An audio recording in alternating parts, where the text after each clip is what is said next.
Cruel and unusual punishment, isolation, sexual shenanigans and emotional abuse.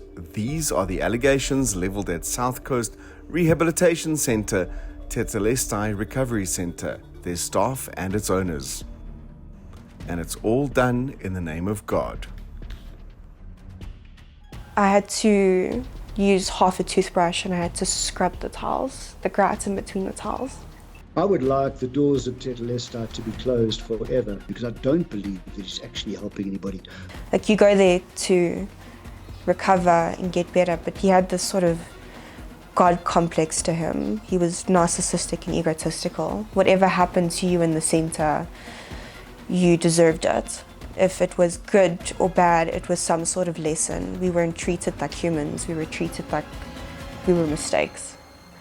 Ever since I posted my Facebook story to talk about the death of Luke Edwards, I've been inundated with calls from all over the country from people that have spent time at Tetelestai, and the stories that have come out about the rehabilitation process is somewhat shocking. Nathanson is investigating the death of the 32-year-old inpatient at Tetelestai. It's during the initial stages of his investigation that all the allegations about the abuse of patients were revealed. Luke was in that intakes area from where he allegedly tried to escape a number of times on the 8th of April, only for him to be found dead on the 9th of April. Former patients spoke anonymously about the conditions and treatment they received. The centre is managed by Donovan de Klerk, a qualified accountant who also completed several courses in addiction counselling following his own struggle. But the allegations are shocking. Punishments did vary from person to person. I was sick and I didn't want to get out of bed, so I got 3 weeks of punishment for that. I had to use half a toothbrush and I had to scrub the tiles, the grass in between the tiles. And I had to eat white porridge, and that was the only thing I was allowed to eat. They take you in the back of the place. They put you on sand outside. Then you must sit in the sand and you must dig a hole with a teaspoon till they feel you've had the holes deep enough. Then you fill the hole and they move you to another spot so you can start a new hole. This kind of punishment was called full hold. And I find him sitting on the floor, ice cold floor, cold, like cement floors. I'm not allowed to talk to you. I said, man, don't be scared of these. Tell me what's going on, Rushy. And he asked me, can you bring me something to eat? I'm like, yeah, sure. So I walk to the kitchen. I'm like, hey, you're going to feed us Balida? No, well, please don't give him anything. I mean, no, bullshit, man. I found some leftover food, rotten pasta and shit, and I took it to him. And he was eating it. So I said, don't even give me food. They told me, no, I'm on full hole. So I said, okay, what's full hole? Now, for 30 days, you must sit on that floor and you must move your finger. A lot of people did try and run away. A lot of people were quite successful in getting out of the centre. A lot of people were not. Their parents did bring them back if they did go home, or Donovan would go and find them. Sometimes that meant making it an act of violence to bring them back. They would come back with bruises or a cut open lip or blood when they were brought back into the centre.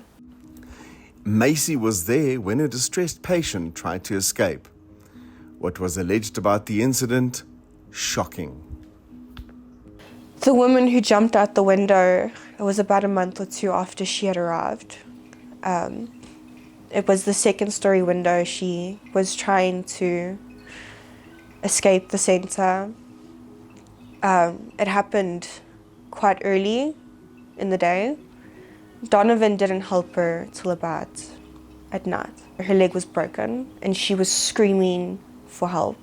They all knew and they didn't do anything. They left her on the ground. They left her on the ground. Bleeding. We weren't allowed to help her. We weren't allowed to give her water or food while they waited. Then eventually, late at night, Donovan did call the ambulance and they did help her and they took her back to the hospital. The other thing that makes me terribly uncomfortable is people doing this in the name of God.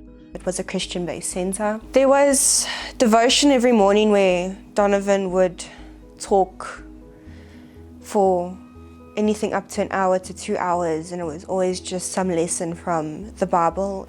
He felt like he was right in the way he ran the rehab. We weren't better than God. God was better than us. But I'm on the same level as God because I did everything I needed to do, and I'm the one sitting in front of you guys here today telling you how to change your lives. There was a lot of fighting, a lot of anger with the men. And there was obviously some sort of hierarchy between the men as well. There were certain men that you couldn't cross. Jack told of knives buried in the garden, hidden in the bunk beds, and beatings. At Tetelestai, it's also alleged that some people were more equal than others. There was a lot of favoritism, and it wasn't hidden. I don't want to say too much, but some of the women are beneficial to those monitors. When you're 20 women surrounded by 60 men and you're in a place for 6 months, it's obviously going to cause issues. According to Macy, relationships between monitors and volunteers, and even secretly some inpatients, were not uncommon. Jack saw some suspicious activities too, late at night. Sex between other monitors and girls that arrive at that center. For me, it would seem that the word of God is being used to manipulate not only the minds of these people, but also the bodies of these people. A letter of complaint written to the Department of Social Development in KwaZulu-Natal by a social worker detailed an inappropriate relationship Donovan de Klerk had with a married inpatient. And there were times where there'd be over 100 people there, and there were times where there'd only be about 50 or 60 people. The majority was men. They were stacked in there like sardines. It wasn't sanitary at all. It was actually quite unhealthy. They had the bars on the windows, so did we. Tetelestai has a DSD license that allows 70 male and 30 female patients at a time at a maximum. Through his attorneys, de Klerk denied all the allegations and dismissed Jack's description of full hold, detailing a far milder denial of privileges. His attorney also denied any allegations of sexual impropriety and also said that the woman who jumped from the window received immediate medical attention. He also said nobody has complained and alleged residents were incentivized to speak up to the media now. Nathanson does not agree. We are scratching. We are looking now to see exactly what's going on here and how, because it's a much bigger picture. The picture that's been painted of Luke's death is bad enough. There's a much bigger picture at play here. So many lives of so many people being impacted here negatively. You go in there very damaged. And it's not like you get fixed while you're there. I think they just constantly tell you that you deserve all of it, and at one point you start to believe you deserve all of it.